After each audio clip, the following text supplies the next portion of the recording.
12ই July Shreta eye welfare society Anita charitable ফাউন্ডেশনের উদ্যোগে 3 কন্যার গণবিবাহ হতে চলেছে এবং তারই আগে রবিবার অনুষ্ঠানের প্রস্তুতিমূলক একটি গুরুত্বপূর্ণ বৈঠক সারলেন উদ্যোক্তারা।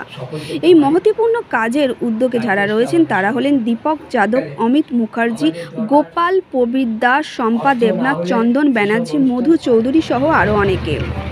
শুধু গণবিবাহের মতো গুরুত্বপূর্ণ সামাজিকমূলক কাজ করছেন না তারা, বিভিন্ন সময় মানুষের সাথে সামাজিকমূলক কাজ করে থাকেন এই সংস্থার সমস্ত সদস্যবৃন্দরা।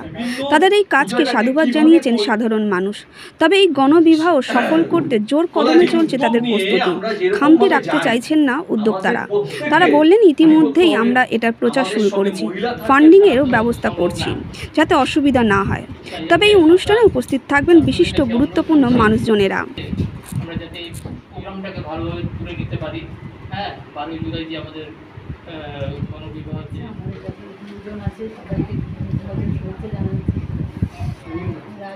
আশীর্বাদ করছি যে আমাদের পরিবারে সমস্যা আছে। অতীতে আমরা দীর্ঘদিন ধরে আমাদের চোখের যে ক্যাম্প, তার সঙ্গে স্বাস্থ্য ক্যাম্প আমরা দীর্ঘদিন ধরে করছি। আমরা তারপরে রক্তদান শিবির করলাম, তাতে মানুষের অভূতপূর্ব সহযোগিতা, উপস্থিতি, আর্থিকভাবে সহযোগিতা, পরামর্শ। আমরা পরবর্তীকালে এত বড় একটা উদ্যোগ গ্রহণ করেছি। আমরা যেই পরিস্থিতি, যেই পরিবার থেকে উঠে আসছি, আমরা সবাই কিন্তু নিম্ন মধ্যবর্তী মানুষ পরিবার, কিন্তু আমাদের পক্ষে আমাদের স্বাদ অনেক, কিন্তু আমাদের সাধ্য কম। কিন্তু আমাদের স্বাদ করার জন্য মানুষ যেভাবে সহযোগিতা করেছে অতীতে, আমাদের এই গণবিবাহ 12 জুলাই করছি। আমরা 3 কন্যার গণবিবাহ নিয়ে আপাতত উপস্থিত হচ্ছে। আমরা বিভিন্ন জায়গা থেকে, এটা হচ্ছে প্রাথমিকভাবে আমরা বিভিন্ন জায়গা থেকে আমাদের নামগুলো আসবে, বিভিন্ন জায়গা থেকে আমাদের যে কমিটি মেম্বার কিংবা তারপরে বৃহত্তর যে সামাজিক প্রেক্ষাপটে মানুষ আছে তাদের কাছ থেকে আবেদন আসবে। তারপরে আমরা সেই আবেদনটা কমিটিতে বসবো, কমিটিতে মিটিং হবে, আমরা বিবেচনা করব যে প্রকৃত আর্থিকভাবে পিছিয়ে কে আছে, যোগ্য কে আছে, প্রকৃতভাবে তার সমস্যাবিহীন মানুষ কে আছে, সেটা আমরা বিবেচনা করার পর আমাদের কমিটি সেটা ঠিক করবে। তারপরে আমরা সেদিকে আগামী দিকে এগিয়ে যাব। আমার নাম হচ্ছে প্রবীর দাস, সমাজসেবী। আমাদের যে আই ক্যাম্প, সেই আই ক্যাম্প করতে গিয়ে দেখেছি যে আমাদের লোকে, মানে আমাদের আশেপাশের লোকরা যেভাবে আমাদের সাথে সহযোগিতা করেছে থেকেছে, রক্তদান, বস্ত্রদান, এমনকি আমাদের এই বাচ্চাদের বই খাতা এইসব বিতরণ করতে গিয়ে আমাদের তো নিজস্ব কোনো নেই, সেই আমাদের সহযোগিতা সবাই করেছে। আমরা সেইভাবে আমরা এইটাকে চিন্তাভাবনা করেছি যে নতুনত্ব একটা কিছু করা। আজকে প্রাথমিক স্তরেই বলতে হয় যে আমরা আজ থেকে 3 বছর আগে ভেবেছিলাম যে আমরা সমাজের জন্য কিছু করব।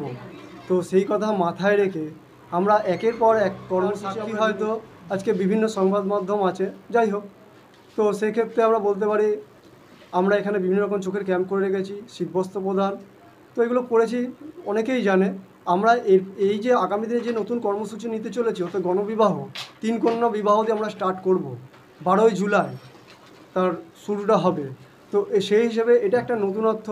তো সেই হিসেবে আমরা যাতে কিছু, আজকে বর্তমানে জিনিসপত্রের দাম যেভাবে বেড়ে চলেছে, তো একটা কন্যাদায়গ্রস্ত পিতাকে যদি আমরা সমাজের সমস্ত মানুষ আজকে তাদের পাশে দাঁড়াতে পারি, আমি উদ্ধার করার কথাটা বলবো না, তাকে ছোট করব না। উদ্ধার করা মানে তাদেরকে ছোট করা বলে।